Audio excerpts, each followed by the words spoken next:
වාචික පිළිතුරු අපේක්ෂා කරන ප්‍රශ්න වෙනත් දිනයකට යොමු කරන්න යෙදලා තියෙනවා. මොකද මේ අමාත්‍ය මණ්ඩලය විෂයපතයන් නිර්ණය කිරීම අදාළ අමාත්‍යවරයන්ගේ විෂය හා කාර්යයන් ඇතුළත් ගැසට් නිවේදන ඉදිරියේ නිකුත් කිරීමට කටයුතු කරන හේයින් අද නියමිත වාචික පිළිතුරු අපේක්ෂා කරන ප්‍රශ්න වෙනත් දිනයකට යොමු කරනු ලැබේ.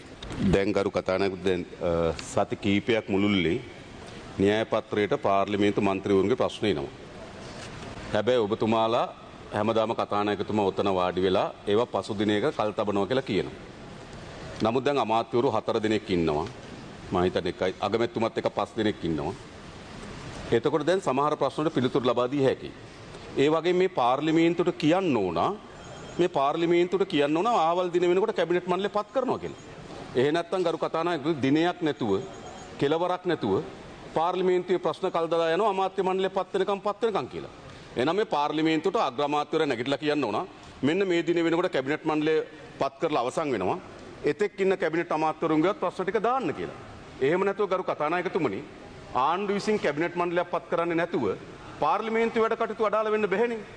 ඒ නිසා മന്ത്രിවරුන්ගේ තියෙන අයිතිවාසිකමක් තමයි ප්‍රශ්නයක් විමසීම. ඒ නිසා ඔබතුමා ඒකට අවස්ථාව සලසලා දෙන්න. දැන් දිගටම සති දෙකකට වඩා වැඩි කාලයක් දිගටම මේ ප්‍රශ්න කල් තබමින් යනවා.